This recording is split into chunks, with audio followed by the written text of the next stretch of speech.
ਕੀ ਹੋਇਆ ਸੀਗਾ ਬਚਪਨ ਤੋਂ ਹੀ ਤੁਸੀਂ ਤੁਹਾਡੀ ਲੱਤ ਦੇ ਵਿੱਚ ਪ੍ਰੋਬਲਮ ਹੈ ਹੋਇਆ ਕੀ ਸੀਗਾ ਅਸਲ ਦੇ ਵਿੱਚ? ਸਰ ਮੈਨੂੰ ਬਚਪਨ ਤੋਂ ਹੀ ਪ੍ਰੋਬਲਮ ਸੀਗੀ ਲੈਗ ਦੇ ਵਿੱਚ। ਤੇ ਜਦੋਂ ਮੈਂ ਚੱਲਣਾ ਸ਼ੁਰੂ ਕੀਤਾ ਸੀ ਤੇ ਮੈਂ ਥੋੜਾ ਆਪਣਾ ਏੜੀ ਉਠਾ ਕੇ ਚੱਲਦੀ ਸੀ। ਤੇ ਉਸ ਤੋਂ ਬਾਅਦ ਮੇਰੇ ਪੇਰੈਂਟਸ ਨੇ ਉਹ ਚੀਜ਼ ऑब्जर्व करनी शुरू की।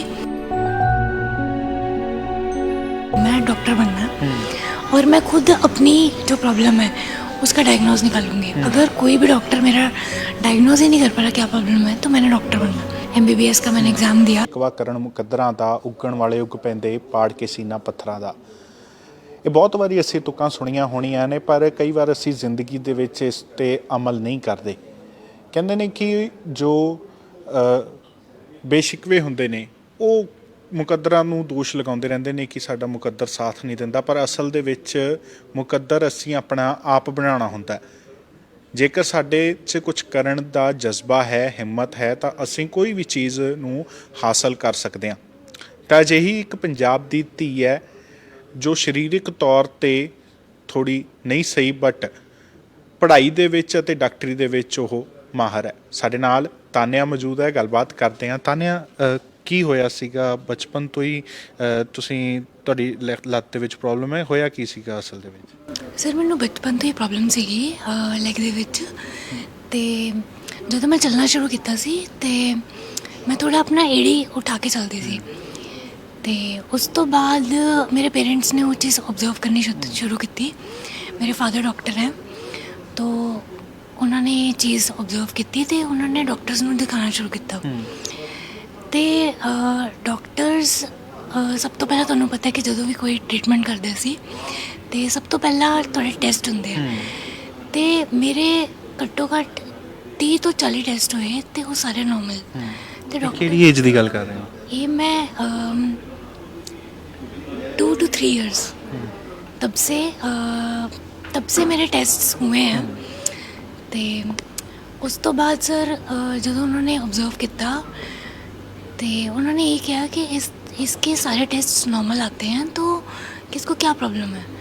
तो तब से जो लाइफ जर्नी है वहाँ से शुरू हुई है कि मेरे पेरेंट्स ने हेल्थ रिलेटेड तो ऐसी कोई चीज़ नहीं है जो मुझे प्रोवाइड नहीं की। मेरे पेरेंट्स का तो बहुत सपोर्ट ही था हर चीज़ में।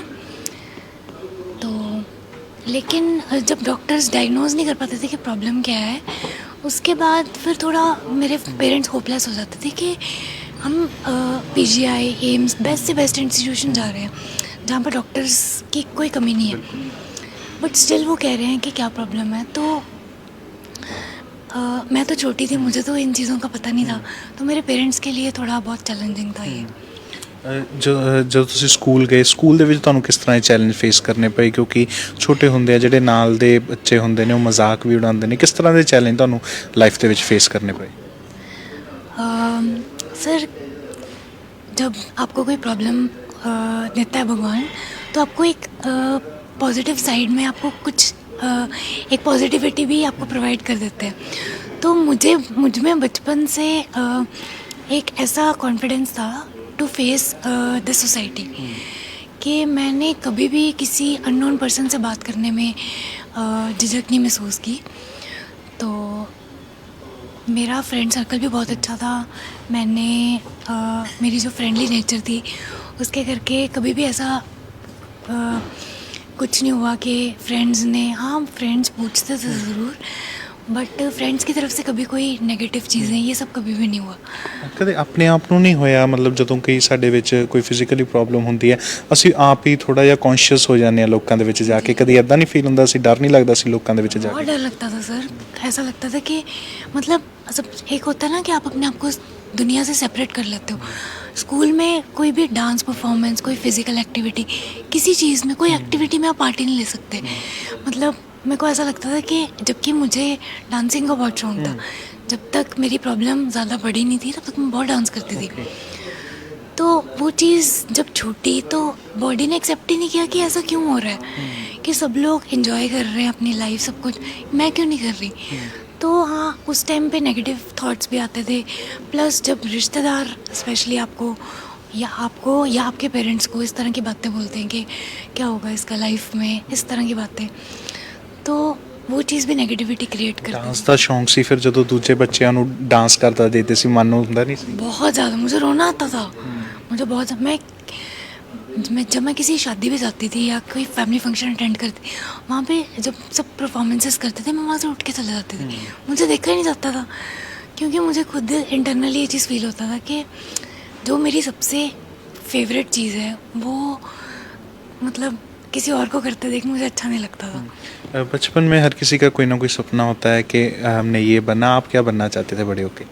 सर मैंने जैसे आपको बताया कि मैंने बहुत छोटी उम्र से ही हॉस्पिटल्स ये सब देखा है, तो मैंने बचपन में डिसाइड कर लिया था कि मेरे पेरेंट्स इस चीज़ के लिए इतना स्ट्रगल कर रहे हैं, हर जगह बेस्ट से बेस्ट इंस्टीट्यूशन पे जा रहे हैं कि मैं ठीक हो जाऊँ या मैं नॉर्मल हो जाऊँ, बैक टू नॉर्मल हो जाऊँ, बट वो चीज़ कहीं ना कहीं नहीं पॉसिबल हो रही है। तो फिर मैंने वहाँ से डिसाइड किया कि नहीं, मैं डॉक्टर बनना है और मैं खुद अपनी जो प्रॉब्लम है उसका डायग्नोज निकालूंगी। अगर कोई भी डॉक्टर मेरा डायग्नोज ही नहीं कर पा रहा क्या प्रॉब्लम है, तो मैंने डॉक्टर बनना। बट जैसे मैंने आपको बताया कि मैंने जब एग्ज़ाम दिया MBBS का, मैंने एग्ज़ाम दिया 10th के बाद, मैंने बहुत मेहनत की थी उसके लिए। 2 साल मैंने बहुत एफर्ट किया, एग्ज़ाम दिया, मैंने गवर्नमेंट इंस्टीट्यूट में अपना रैंक लिया, लेकिन कौन कितना रैंक आया था? मेरा 16th रैंक था ऑल ओवर पंजाब। तो मैं बहुत हैप्पी थी कि फाइनली मैंने अपना जो ड्रीम था वो मैंने अचीव कर लिया। लेकिन जब मैंने काउंसलिंग के लिए मैं जब विज़िट किया तो उन्होंने मेरे से कुछ नहीं पूछा, उन्होंने बस मुझे देख के रिजेक्ट कर दिया। उन्होंने कहा कि आप MBBS नहीं कर सकते। तो मैंने उनको पूछा कि क्यों, मैंने इतनी मेहनत की और ये मेरा बेसिक राइट है, आप मुझे मना कैसे कर सकते हो? कहते आप केस कर लो बट आपको हम सीट नहीं दे सकते। उन्होंने बिल्कुल स्ट्रेट फॉरवर्ड ऐसे मना कर। ਲੇਕਿਨ ਕਿ ਜਿਨ੍ਹਾਂ ਨੂੰ ਮਤਲਬ ਇੱਦਾਂ ਦੀਆਂ ਪ੍ਰੋਬਲਮਸ ਹੁੰਦੀਆਂ, ਫਿਜ਼ੀਕਲੀ ਥੋੜੇ ਫਿਟ ਨਹੀਂ ਹੁੰਦੇ, ਡਿਸੇਬਲਡ ਹੁੰਦੇ, ਉਹਨਾਂ ਨੂੰ ਸਪੈਸ਼ਲ ਕੋਟਾ ਦਿੱਤਾ ਜਾਂਦਾ ਹੈ ਪੜ੍ਹਾਈ ਦੇ ਵਾਸਤੇ। ਤੁਹਾਨੂੰ ਨਾਲ ਇੱਦਾਂ ਕੁਝ ਨਹੀਂ ਹੋਇਆ? बिल्कुल ये रियलिटी है लाइफ की, ऐसा कुछ नहीं है। ये एक मिथ है कि जिसको प्रॉब्लम होती है गवर्नमेंट उसकी बहुत हेल्प करता है। आपके सामने है, अगर मुझे प्रॉब्लम है तो मुझे सीट मिलती, जबकि मैंने वो क्लियर की है, मैंने टॉप रैंक्स में अपना नाम लिया है, स्टिल मुझे दिन रात मेहनत करके दिन रात मेहनत करके, क्योंकि मुझे डॉक्टर बनना था। तो आपको बिना के कोई रीज़न देके, आपको सिर्फ देख के रिजेक्ट कर दिया कि आप नहीं कर सकते ये। तो एक जो पॉजिटिव माइंड से हम लोग आगे बढ़ते हैं, वो 1 सेकंड में आपको नेगेटिव करके आपको मतलब साइड पे कर देते हैं कि नहीं आप कर ही नहीं सकते। जबकि हमारा जो क्या कैलिबर होता है वो एक थर्ड पर्सन क्या जज करेगा, सिर्फ हमें देख के कि आप ये कर सकते हो, आप ये नहीं कर सकते। ਲਾਈਫ ਦੇ ਵਿੱਚ ਹੋਰ ਵੀ ਇੱਦਾਂ ਦੀਆਂ ਮੂਵਮੈਂਟਸ ਆਈਆਂ ਜਿੱਥੇ ਫਿਜ਼ੀਕਲ ਇੱਦਾਂ ਕਰਕੇ ਤੁਹਾਨੂੰ ਕਿਤੋਂ ਨਾ ਕਿਤੋਂ ਰਿਜੈਕਸ਼ਨ ਦਾ ਸਾਹਮਣਾ ਕਰਨਾ ਪਿਆ ਹੋਵੇ? सर मेन तो मेरा यही रिजेक्शन था, क्योंकि ये मेरा लाइफ का सबसे बड़ा पार्ट था जिसमें मैंने बहुत टाइम अपना इन्वेस्ट किया था। तो जब यहाँ से रिजेक्शन ਤੁਹਾਨੂੰ ਨਹੀਂ ਲੱਗਿਆ ਵੀ ਇਸ ਹਾਲਤ ਦੇ ਵਿੱਚ ਤੁਹਾਡੀ ਕੋਈ ਗਲਤੀ ਨਹੀਂ ਹੈਗੀ, ਫਿਰ ਕਿਉਂ ਤੁਹਾਨੂੰ ਇੱਦਾਂ ਹੋ ਰਿਹਾ? सर मैं डिप्रेशन में चली गई थी। मैंने 2 मंथ्स बहुत ज़्यादा ऐसा फेस देखा है कि मतलब मुझे कुछ भी अच्छा नहीं लगता था। तो मेरे पेरेंट्स ने इस चीज़ को समझा और मेरे फादर ने मुझे एक दिन कहा कि कोई बात नहीं, अगर MBBS नहीं मिलती you should try for BHMS, homeopathy में ट्राई करो। तो मैंने होम्योपैथी में ट्राई किया और मुझे वहाँ पर एडमिशन मिल गई। मेरे लॉर्ड महावीरा कॉलेज है होम्योपैथी का लुधियाना में, वहाँ के प्रिंसिपल ने जब मैंने अपना बताया कि मेरे साथ ऐसा हुआ है, उन्होंने मुझे वहाँ पर एडमिशन दे दी। क्योंकि होम्योपैथी में जैसे आपने देखा है कि सिम्टम बेस्ड साइंस है ये। तो ਜਦੋਂ ਕੁੜੀ ਦੇ ਵਾਸਤੇ ਘਰ ਦੇ ਬਹੁਤ ਚਿੰਤਕ ਹੁੰਦੇ ਨੇ, ਜਦੋਂ ਘਰ ਕੁੜੀ ਪੈਦਾ ਹੁੰਦੀ ਹੈ ਤਾਂ ਵੈਸੇ ਹੀ ਲੋਕ ਉਹਨਾਂ ਨੂੰ ਕਹਿੰਦੇ ਨੇ ਤੁਹਾਡੇ ਘਰ ਕੁੜੀ ਹੋ ਗਈ, ਮੁੰਡਾ ਕਿਉਂ ਨਹੀਂ ਹੋਇਆ? ਤੇ ਜਦੋਂ ਤੁਹਾਡੀ ਇੱਦਾਂ ਦੀ ਪ੍ਰੋਬਲਮ ਆਈ, ਤੁਹਾਡੇ ਘਰਦਿਆਂ ਦੇ ਮਨ ਦੇ ਵਿੱਚ ਕੀ ਖਿਆਲ ਸੀਗਾ? ਘਰਦਿਆਂ ਨੇ ਉਸ ਵੇਲੇ ਸਪੋਰਟ ਕੀਤਾ? ਕਿਉਂਕਿ ਘਰਦਿਆਂ ਦੇ ਮਨ 'ਚ ਇਹੀ ਆ ਜਾਂਦਾ ਵੀ ਹੁਣ ਵੀ ਵਿਆਹ ਕਿਵੇਂ ਹੋਊਗਾ ਤੇਰਾ? जी जी बिल्कुल सर, ये चीज़ें पेरेंट्स ने तो कभी नहीं बोली, ये ज़्यादा रिश्तेदार बोलते थे, जो कि मेरे को बहुत बुरा लगता था। जबकि मेरे फेस पे नहीं बोलते थे, लेकिन मेरे पेरेंट्स को बोलते थे। तो मैं सिर्फ उन लोगों के लिए ये मैसेज देना चाहती हूँ कि अगर आप किसी को पॉजिटिव नहीं कर सकते तो उसको नेगेटिव भी मत करो। अगर आप कुछ अच्छा नहीं बोल सकते तो आप बुरा भी मत बोलो, क्योंकि आपको नहीं पता कि आपका कौन सा ऐसा शब्द हमें क्या करने पे मजबूर कर सकता है। ਅੱਜ ਜਦੋਂ ਫਿਰ ਹੁਣ ਪੇਸ਼ੈਂਟ ਨੂੰ ਡਾਇਗਨੋਸ ਕਰਦੇ ਹੋ, ਕਿੱਦਾਂ ਕੀ ਮਹਿਸੂਸ ਕਰਕੇ ਉਹਨਾਂ ਨੂੰ ਡਾਇਗਨੋਸ ਕਰਦੇ ਹੋ, ਕੀ ਸੋਚ ਕੇ ਉਹਨਾਂ ਨੂੰ ਤੁਸੀਂ ਉਹਨਾਂ ਦਾ ਚੈੱਕਅਪ ਕਰਦੇ ਹੋ? सर मेरे पेशेंट के साथ मेरी बहुत अच्छी कंपेनियनशिप है, वो भी मुझे देख के बहुत मोटिवेट होते हैं। तो ऐसा तो कोई प्रॉब्लम नहीं है, डायग्नोज मैं करती हूँ बहुत अच्छे, मैं ट्रीटमेंट प्रोवाइड करती हूँ। मैं cancer, liver disease, kidney disease, इस तरह के क्रॉनिक मेजर डिजीज़ हैं, इस पे काम करती हूँ और काफ़ी दूर दूर से हमारे पास पेशेंट्स आते हैं। ਜਿਵੇਂ ਜਿਹੜੀ ਜੋ ਤੁਹਾਨੂੰ ਪ੍ਰੋਬਲਮ ਹੈ ਕਦੀ ਉਸ ਤੇ ਤੁਸੀਂ ਰਿਸਰਚ ਕਰਨ ਦੀ ਕੋਸ਼ਿਸ਼ ਕੀਤੀ ਵੀ ਡਾਇਗਨੋਸ ਕੀਤਾ ਜਾਵੇ ਵੀ ਇਹ ਹੈ ਕੀ ਹੈ ਜਾਂ ਕੀ ਚੀਜ਼ ਹੈ? जी सर, वो रिसर्च ऑन गोइंग है, अभी चल रही है वो। बाकी देखते हैं उसके बाद। ਫੈਮਿਲੀ ਦੇ ਵਿੱਚ ਕਿਸ ਤਰ੍ਹਾਂ ਦਾ ਮਾਹੌਲ ਹੁੰਦਾ ਆਮ ਤੌਰ ਤੇ ਜਦੋਂ ਤੁਸੀਂ ਘਰ ਹੁੰਦੇ ਹੋ, ਕਿੱਦਾਂ ਸਾਰੇ ਮਤਲਬ ਤੁਹਾਨੂੰ ਟਰੀਟ ਕਰਦੇ ਨੇ? बहुत अच्छा सर, फैमिली की तरफ से मैंने आपको बोला कभी कोई ऐसी चीज़ हुई नहीं है। मेरे पेरेंट्स, मेरे ब्रदर सिस्टर। ਸੁਪਨਾ ਕੀ ਹੈ, ਕੀ बनना ਚਾਹੁੰਦੇ ਹੋ, ਕਿਹੜਾ ਮੁਕਾਮ ਹਾਸਲ ਕਰਨਾ ਚਾਹੁੰਦੇ ਹੋ ਜ਼ਿੰਦਗੀ 'ਚ? सर एक तो मैं मुकाम हासिल करना है जो कि मैं डॉक्टर बनना से वो मैं बन चुकी हूँ। तो नेक्स्ट मेरी ये चीज़ है कि मैं गवर्नमेंट मैडिकल ऑफिसर बनना चाहती ਹਾਂ। ਤੇ ਮੈਂ ਜਿਹੜੇ ਡਿਜ਼ੀਜ਼ਸ ਹੈ ਜਿਹੜੀ ਮੈਂ ਪ੍ਰੈਕਟਿਸ ਕਰਦੀ ਹਾਂ ਉਹਨੂੰ ਵੀ ਇੱਕ ਮੇਜਰ ਲੈਵਲ 'ਤੇ ਲੈ ਕੇ ਜਾਂਦੀ ਹਾਂ, ਜਿਹਦੇ ਵਿੱਚ ਮੈਂ ਇੰਟਰਨੈਸ਼ਨਲੀ ਵੀ ਪੇਸ਼ੈਂਟਸ ਦੇਖਾਂ। ਅਤੇ ਮਤਲਬ ਮੈਂ ਕੈਂਸਰ, ਕਿਡਨੀ ਜੋ ਜਿਹੜੇ ਡਿਜ਼ੀਜ਼ਸ ਹੈ, ਜਿਹੜੇ ਮੇਜਰ ਡਿਜ਼ੀਜ਼ਸ ਹੈ ਜਿਹਦੇ ਵਿੱਚ ਬੰਦਾ ਇਹ ਸੋਚਦਾ ਹੈ ਕਿ ਇਹਦੇ ਵਿੱਚ ਕੁਛ ਮਤਲਬ ਹੋਪ ਛੱਡ ਦਿੰਦਾ ਹੈ, ਹੋਪਲੈਸ ਡਿਜ਼ੀਜ਼ਸ, ਉਹਦੇ ਉੱਤੇ ਮੈਂ ਕੰਮ ਕਰਨਾ।